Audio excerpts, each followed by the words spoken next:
going to be now discussing and experiencing the inner light point, which is one of the 5 spiritual levels of consciousness and awareness that we all have.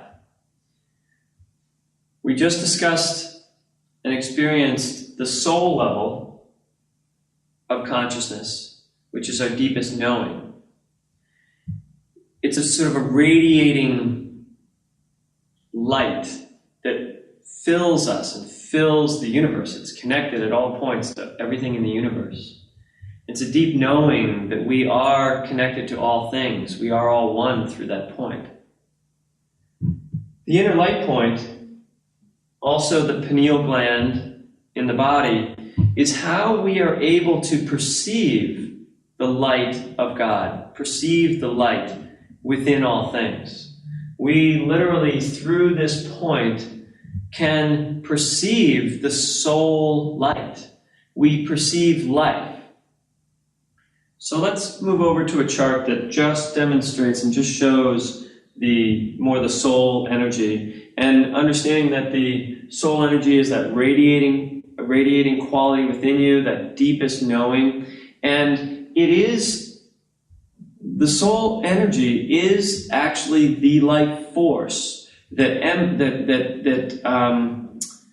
emanates from all sentient beings, all alive, everything that's alive. What animates our bodies is the soul energy. To be able to perceive that in someone, we need a vehicle. And so the vehicle to perceive soul light is what is the pineal gland. It's the quality within us that's able to perceive light. As you look at me, you can see very imperceptibly. You're not noticing that I'm alive. But if I were dead, you would notice. You would immediately say, "Wow, there's something really wrong here." And first of all, I wouldn't be talking. But it's also there's a sense of when the soul has left a body, it's just gristle. My gristle right now, with my soul in it, is animated. It's alive. It's moving. It's beyond anything you can describe. It has within it, when you perceive me, you perceive my divinity is what you're seeing. You're perceiving life within me. When you perceive that through the inner light point. That's how we perceive the light of the soul. And so if you think about the pineal gland itself, or what's happening actually in your brain, inside your head, it's completely dark. And yet you are perceiving light. And when you dream, it's completely dark in your room, and yet your dreams are lit up. You see, you perceive them. So the light of consciousness, the light of awareness, is this point.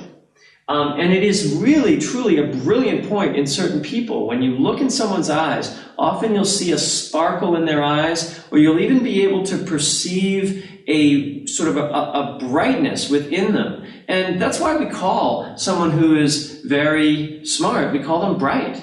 Or if they're really, really bright, we call them brilliant. And a brilliant person has a highly developed inner light point. And what makes them brilliant is that they perceive life directly.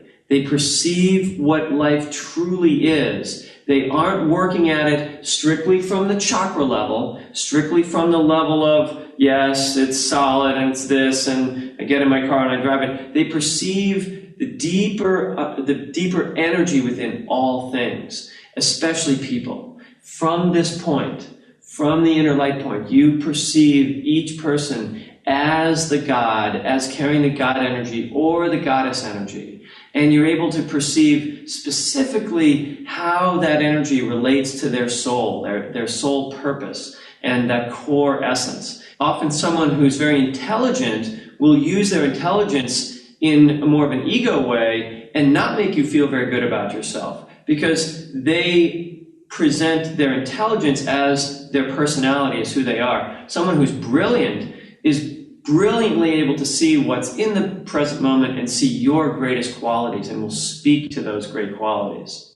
now I'm going to play the A sharp bowl, which awakens and supports your brilliance, your inner light, and your ability to perceive the light of God, the light of spirit, and the light of life in all things, and honor that.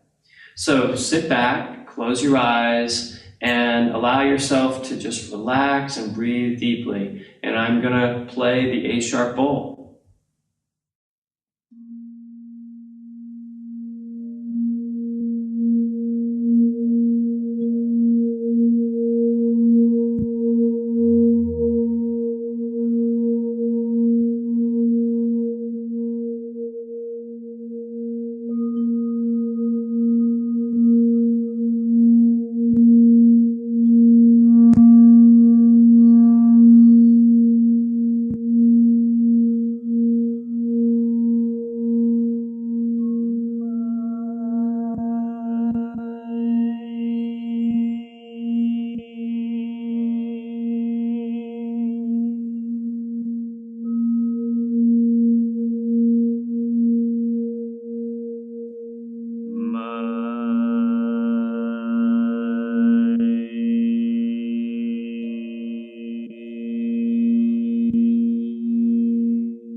So take a deep breath. Before you open your eyes, just relax and feel how the level of inner light consciousness that you have is calling you into your own brilliance. Often when people experience that bowl, I would say that of all the bowls, that one is often an annoying sound to many people. And the reason it is so is because we are all brilliant in our own ways. And so often we're taught that our own brilliance, our own way of seeing and perceiving God within creatures, which is unique. No one else sees the way you do. No one else sees life the way you do. And we have taught ourselves that that's not important, that what's important is the way other people see.